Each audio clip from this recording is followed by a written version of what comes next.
Right, today we're going to be looking at going out checking the pots after the big storm we had. Now, if you'd watched that video, you would have seen how rough it was and that. So we're going out now to do basically repair our gear, find our gear, see what gear we've got less, basically. But before that comes, I wanted to mention about Patreon. Now, if you're not interested in it at all, just fast forward and get straight to the fishing. I would advise you obviously listen, because there is going to be more content and stuff coming through Patreon, so you might be interested in that. Now, a few people over the last few months have asked me, do I have a Patreon account? And of course I didn't, but I've been thinking about it and I've decided that I would actually set up, and I now have set up the Patreon. I'm still in the process of working on it, but I've now set up the Patreon account. Now, with the Patreon account, the idea behind this, well, what's made me decide to go ahead with it is, well, to start with, I get a lot of questions and comments and this kind of thing coming through YouTube. I get some obviously through Facebook and through Instagram, these sort of things. The trouble is, quite often I can't answer them all, because when I get too, well, one, that you can get too many, but two, like on the YouTube, when I first put a video up, I quite often will see most of those comments when they come up, because obviously I watch it and see what comments are said. And then I got the older videos. Now, when people comment on the older videos, I don't often see it, because they don't notify me all the time. You get the odd notification. Quite often, most of those comments don't send a notification to me, so I don't actually get to see those comments. And of course, you know, they're turning up on hundreds of videos, so again, it's very difficult to keep up with that. But with the Patreon, if anybody asks a question on Patreon, they will get an answer, because it's going to be more of a direct thing to me. It's the same like I've got Facebook and I've got Instagram, and I mean, you've got stuff coming in and out on that. Again, it can be tricky to keep up with. I will try to keep up with it as much as possible, but as the channel grows, it gets more and more difficult. But with Patreon, it will be a priority on that site to answer those questions. Now, another part of having Patreon is, you know, I make a video, and I make a video for, say, 4 hours, 6 hours, 8 hours. They might be filming for that long. And then you'll see a video which is 15, 20, 25 minutes long. I try to keep them shorter, although this video is going to be a bit longer today. Because people don't always like watching too long a video. Some do, but a lot rather watch sort of shorter videos. Now, I try to compress and take out all the downtime, all the boring bits of video, and compact it into one video, so you get the general feel without all the boring stuff. And I end up with a lot of footage left over, a lot of boring stuff obviously, but I also end up with a lot of footage which I just cut out. If it doesn't make the grade, or if it's just too much, I just tuck it to one side, and most of that footage now will be removed or deleted and got rid of, because I mean, my computer hard drive is just so full up. I bought a brand new hard drive to store it on, and that one's almost full up. So the files are massive when I'm filming, so I need to, you know, get rid of it. But what I will do is, I will take some of that footage, if you become a Patreon member, and I will put it onto Patreon. So there'll be some extra clips of footage from the fishing trips. Now, I'm also going to use it to do photographs with, so we can put photographs up whenever we do any photographing of certain things. So sometimes I just photograph stuff and I don't really film, you know, it can be like that way as well. And one of the other things that I've thought about as well, there is actually footage that I take of fishing, even whole days of fishing, which will never see the light of day on YouTube. Now, the reason for that is, there is a small element that watches my videos that are only watching them to see when I'm catching and what I'm catching and where I'm catching. And I don't have a problem with that, because everybody does that, you know, everybody looks at, oh, where's he fishing, kind of thing, you know, and that's fine, there's no problem with that. You come out, you throw your line out, catch some fish, great, no problem with that at all. The problem I do have is the ones that want to come out, and they don't just want to go out and catch some fish, they want to go out there and they want to catch all the fish, you know. They will literally cover the area in nets, or do what they've got to do to try and get everything they can. That's the element that is the problem. So, these videos of when I go out and say I hit a big bass shoal or something like that in a certain area, and of course my film is going to give away some of the areas, so those when I'm filming those areas, those videos quite often will never make it to YouTube. There could be some of the best fishing going on there ever, and I can't show the footage because of that reason. Alternatively, I will show footage sometimes of bass fishing, but I can guarantee you now that that footage will be a month or two old. I will not put the footage up on the same day, so you're still getting some footage. You're just not getting necessarily all the great footage that I might shoot.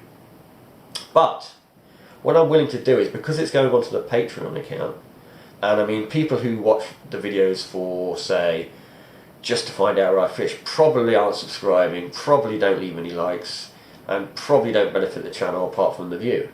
So they're hardly going to become a Patreon. So I'm going to put that footage onto the Patreon. Now, to all those people who watch the YouTube, you are not missing out, because that footage would have never make it to YouTube anyway. So all it is some extra content that I will put up on there, which you get a chance to watch if you want to be a Patreon.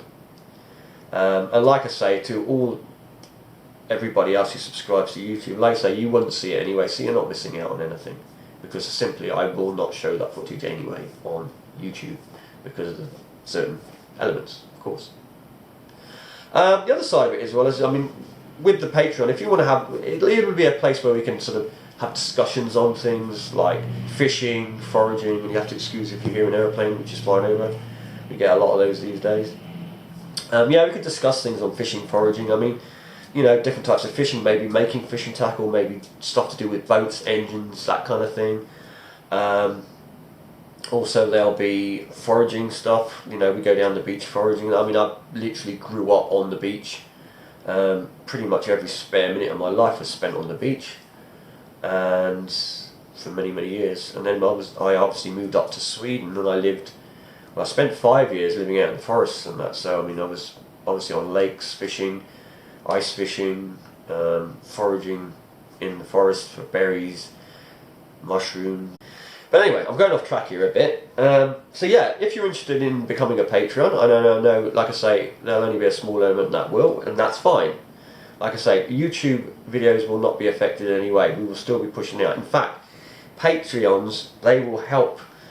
Obviously, they'll be part of the channel. They'll be helping to grow the channel. So, you know, we can go out and do more videos. We can do more fishing. We can go to different places. We might even travel. And that way, you're all going to benefit on YouTube anyway. So anyway, if you are interested in becoming a patron, there's a link. I'll leave a link in the description, but there's actually underneath or above, top right hand corner of the main page, you'll see a bar. It's got Facebook, it's got Instagram, and it'll have Patreon. Now Patreon will be a little orange ball. If you click on that, that'll give you the details. You can see if you're interested or not. And like I say, it doesn't matter if you are, you aren't. You know, if anybody is, it's just going to help this channel grow a little bit more. Anyway, back to the video. Now we're going to go and check our gear after the storm. One more thing I wanted to mention before we start is, to begin with, there's going to be a lot of rain, there's going to be a lot of wind, and there's going to be a lot of spray from the boat. So the camera is going through hell at that point. I did my best to clear it when I could. I couldn't do much about when it rained really heavy. It literally had so much water on it, it was actually starting to muffle the sound a bit. So you're going to get that to start with, and like I say, my safety and concentrating on what I'm doing was more important than thinking of the camera constantly. So did the best I could, and it will clear up a bit later on in the film. It's just the start, when the tide was high, it was quite nasty out there. So I just came down to have a look, see if we can go out. I mean, it's kind of calm enough, but there is a swell, and if that wind suddenly gets up, which it's due to do in a few hours, it could get real nasty out there. Plus we've had thunderstorms and lightning, so not the best thing to go out in a boat with a big metal pole sticking up. I think I'm going to leave it. I don't like it. As I've always said, when in doubt, just leave it. It's not worth it. So we'll have another go tomorrow. We'll try and get out tomorrow. See if we stand a better chance then.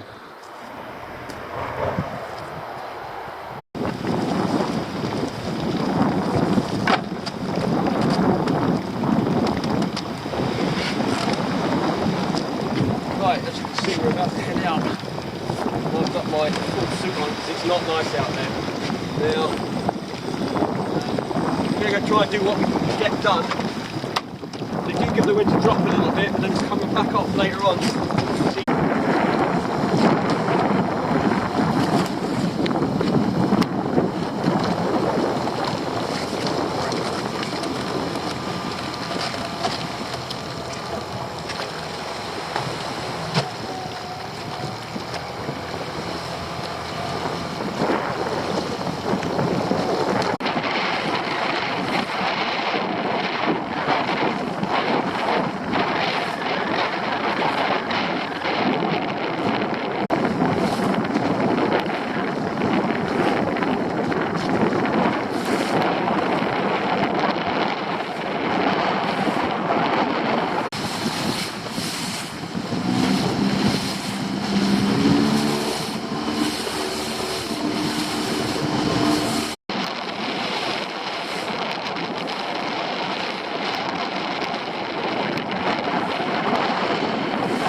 Around again, put that fuel can away.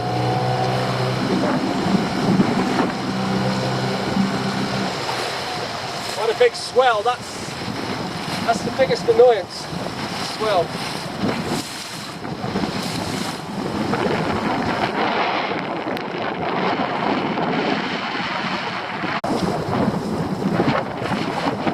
So we're supposed to start with our pots. What damage we got, if there's any. I think the bay ones probably alright. If they're alright, then it's hopefully a good sign that other stuff has survived.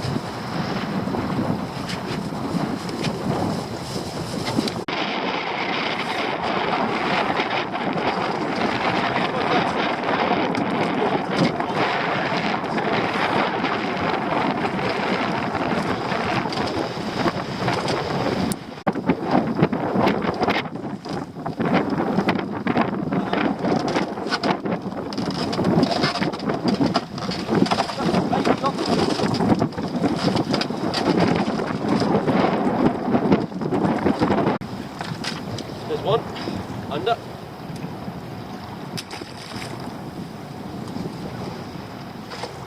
Another one that's under. Yep.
down south, which is might get a bit lumpy down there as well. Well, we'll get lumpy. Checking these lobsters, banding them. Get the decks cleared.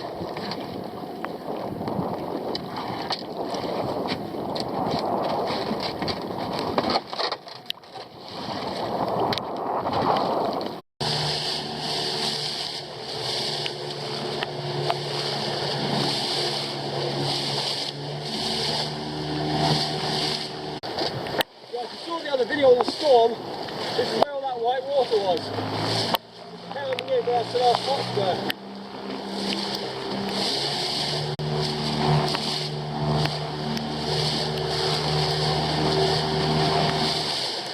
And this rock here, this is the rock, but the wave was going up, not quite over, but powering up over this way. The other thing, we'll go back and have a look. That rock's there.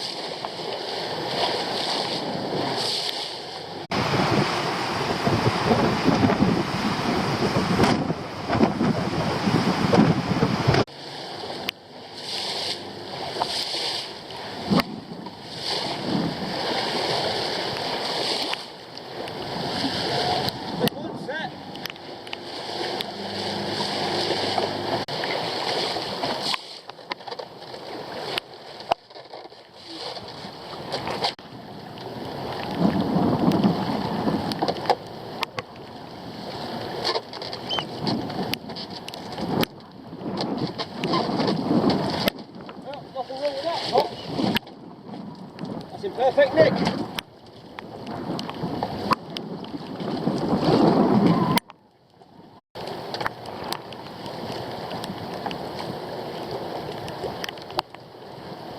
Well, that's some bait.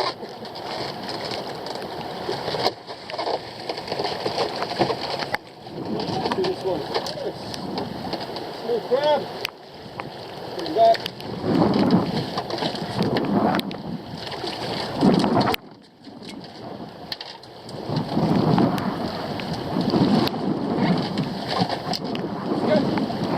Nice lobster in there.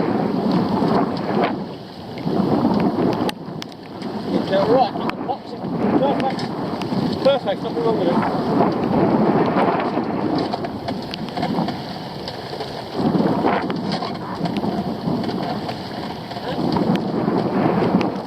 Dead conger, it's absolutely can't get to them. So, use it to make the pots with. I'll use it up now because I need to go out to sea for the other pots. I don't know if I'll get to them. And this bait, I don't want to leave it. I don't want to take it home with me, that's for sure.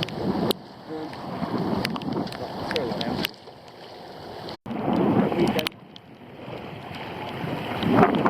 Where the other one would have gone that way. Normally they go that way, but that way we can go on the storm. So we'll shoot this one. Let's shoot this one over these rocks here. That will hold it. And then we'll have a look at the others.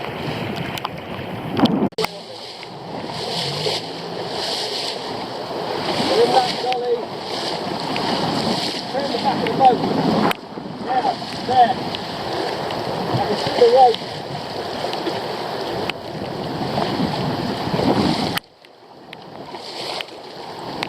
On a calm, low tide, you could probably hook the rope. We're not going to get them today. Not risking the boat in there. Plus, we've got nothing to hook the rope on. We'll have a look another day on a big low tide. We might be able to get them. We might be able to salvage something out of them. The last one to come up.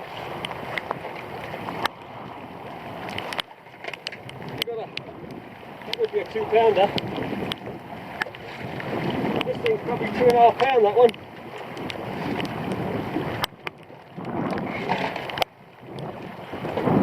Great big lobster.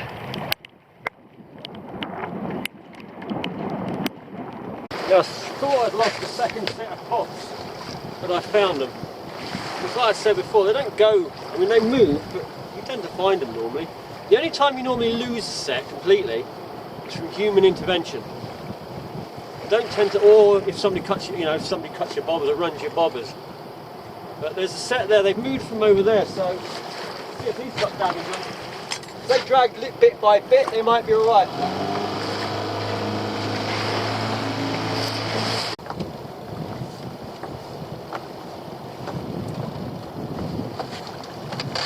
Well, there's the first pot.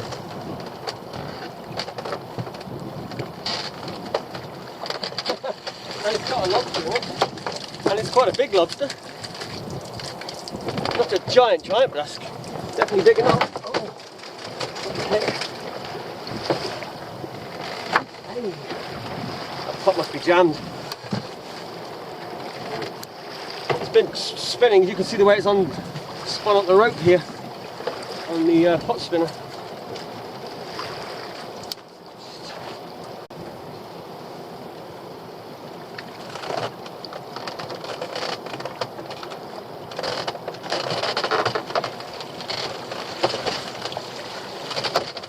Just a small crab in this one. But the pots are in one piece. And damage is minimal. A little bit of wear just there, but no, that's fine. That's fine. We will move these a bit closer though, out of the way. Get them out of this area. Because this area is not good. Not in a storm. That's why I've only got one set out here. So I moved the rest the other day.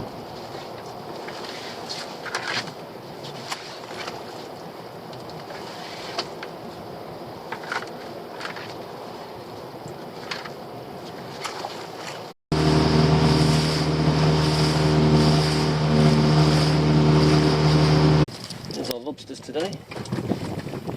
And I mean, these lobsters in here, about 4 or 5 of them, they're over 2 pounders.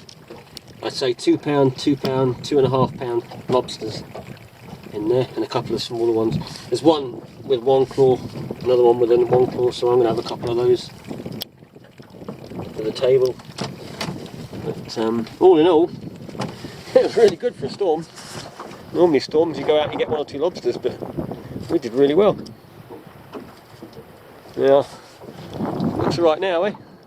You think there wasn't a storm, well, compared to this morning. But it's coming back later on this evening. The wind will pick up again. I might come and bring the boat in the morning. I might leave it. I don't think it's going to be too bad tomorrow. About 4, 6. And then weekend I've got to watch, keep an eye on that.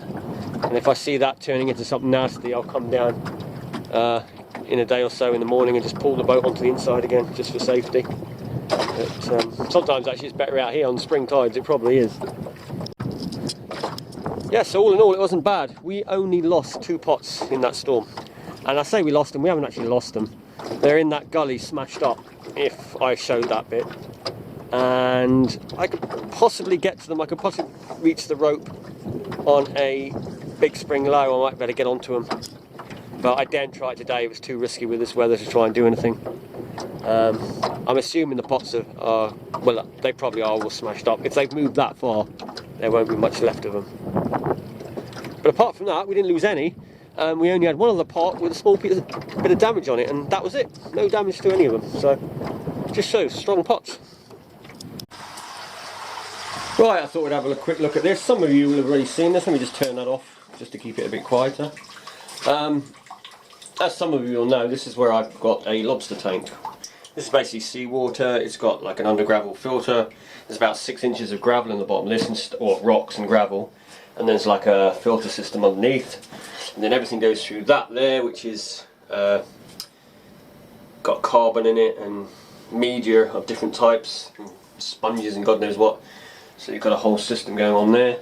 And there's an extra couple of air stones here. There's one down there, and there's another one here. Which these are basically when I bring crab in, I can put them in a bucket like this or a bin with water, and I just have some crab here as well sometimes. And people come up and get lobsters anytime they want, which are in these tanks. And all these lobsters in here, they'll be gone within the week. There's not a lot in here. I don't keep an awful lot in the tank, obviously.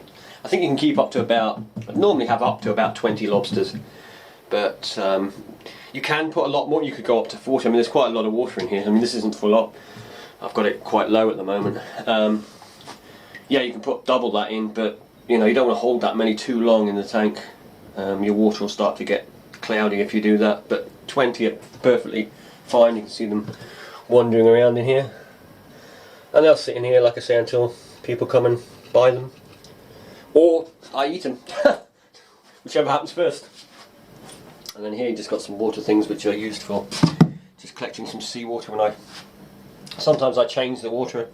I'll take out a can, you might say, and put a can back, or I'll use the water to put crab in from the tank, then I'll refill with new water into the lobster tank.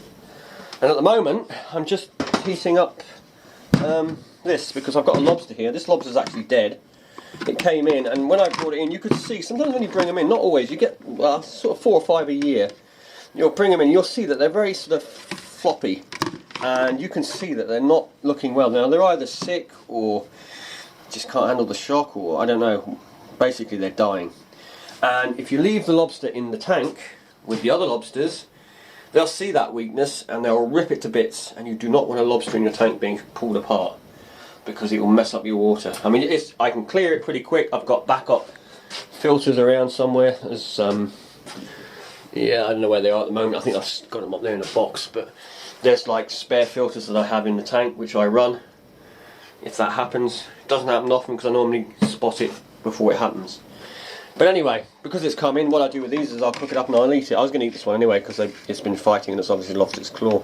The fight is what might have killed it. It might have been damaged somewhere, and it was still alive when I actually had it, but like I say, on the way back it got a bit weak.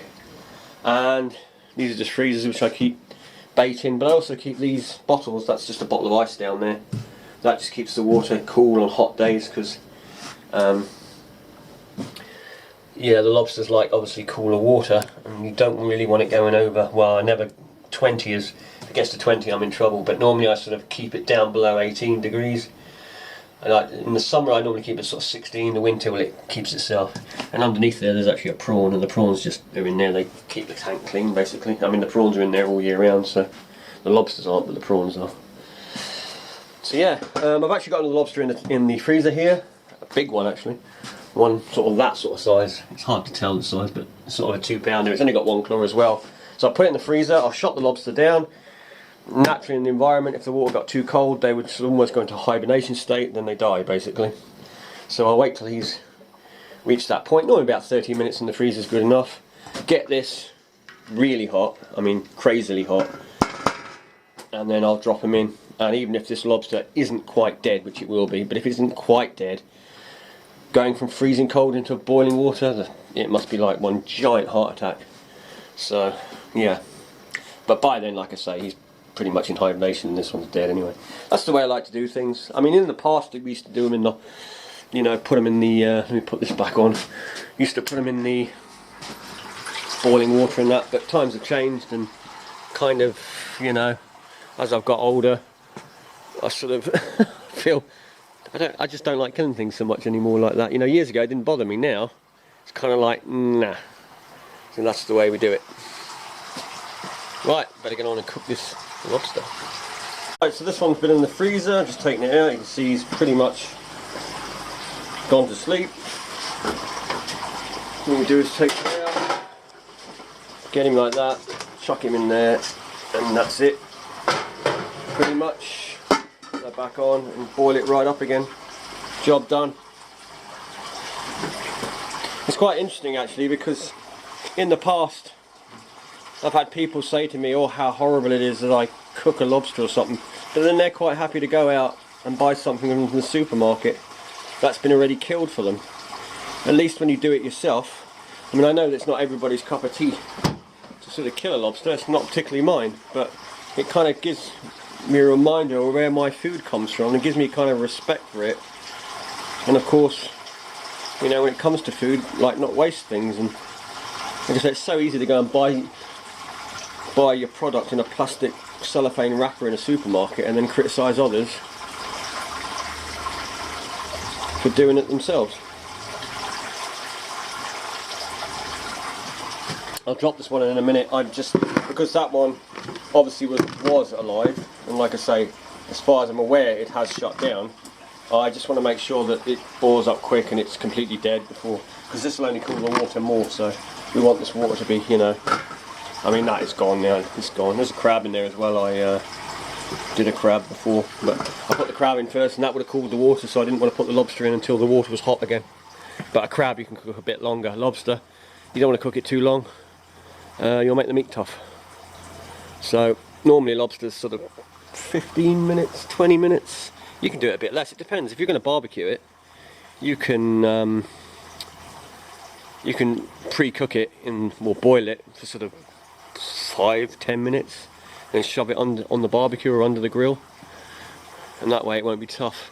If you ever eat a lobster and it's sort of like eating a rubber band, it's been well overcooked. So there you go, they're all cooked. Now I've just thrown a bit of cold water in there, that's why the water's a bit foamy.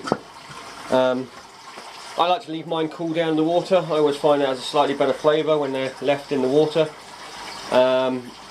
What I do though is I'll just throw in some cold water, like put a bit of extra cold water in there just to reduce the temperature so it stops the cooking process. Now I'll just leave that cool down in there and I'll take them out later. And when they're cooled down, chuck them in the fridge and they'll be ready for tomorrow. So there you have it, our 1-clawed lobsters and our 1-clawed crab, all ready to be picked.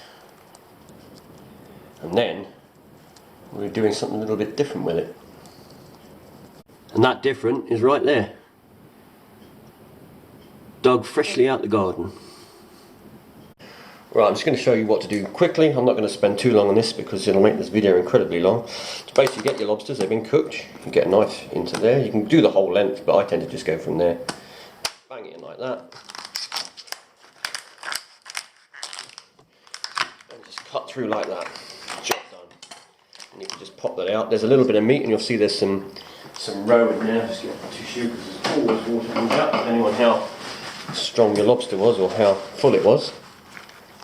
So basically you can dig around in there, you can open this up, there's a couple of bits of meat up there you can pull out, plus that, plus you can get into depth with the legs and that. We'll take the claw off and pick that separately in a minute, and your tail, you just literally do that. Now all you do is take out the meat from in there, and there'll be a crap line basically that runs down there, and you just hook that out, see there, take that out like you do with prawns, pull it out and get rid of that, and just give it a clean wherever. And you can take the coral, you can eat the coral if you want, or the eggs that are in there, they're perfectly fine. I tend to eat them, I like them. And again we'll do the same with this one. Let me just put that there to soak up any water so we don't make too much mess. Same thing in the back like that, and down the legs. Oh, this one actually came off on its own. The shell's quite soft in this one, it's not that hard. Again like that, take the line out. And like I say, body, it's up to you, you can pick away at it. There is bits of meat in there. You'll see here at the top there's a couple of pieces of meat that come out like that, and you'll see eggs in there as well, so you can dig around in there if you want. And obviously the claw, the feet, you don't get a lot out, you tend to just pull them, suck the meat out. And that's your lobsters sorted, quick and easy, no messing around. Again, just get rid of that water. Okay. Crab, pretty simple. Again, get the legs. I've already got some of the legs broken off on this one. So you pull the legs off like that, just make sure to get that socket out. It'll make your life much easier when you're picking the crab afterwards. Get rid of those sockets. Same thing like that. And that one's broken. That will happen. And again, you can just pop those sockets out. And then with the crab, just literally push it out like that. You see there's water in there, just tip that out. Always going to get that. Take off all these dead man's fingers, you don't need those. You don't want to eat those. They will taste disgusting, I believe. That's just its lungs, so not something very appetising. Pull the mouthpieces off. Now you can either keep this brown meat in here and eat it, or you can get rid of it. I tend not to bother with it. Some people like it, it's crab dressing they call it.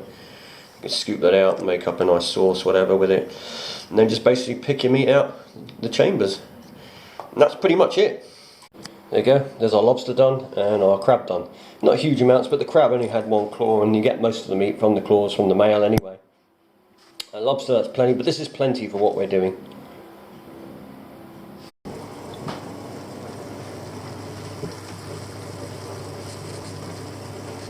So there you have it. We've had a chat, we've been out in the boat, checked all our gear, cooked up a crab and lobster, and now we've got a plate with lobster, jacket potato with crab meat, bit of the roe, bit of seafood sauce, and a bit of lettuce and tomatoes. And everything apart from the lettuce came out the garden, the potatoes and the tomatoes. And if you've made it this far in the video, well done. And just to finish it off, there's another cat for you. This is a big fluffy one. This is a Maine Coon. He tends to sleep a lot. In fact, he tends to sleep all the time. He's also a little bit skittish around people, or when he's being filmed. He's camera shy. Right, till the next one.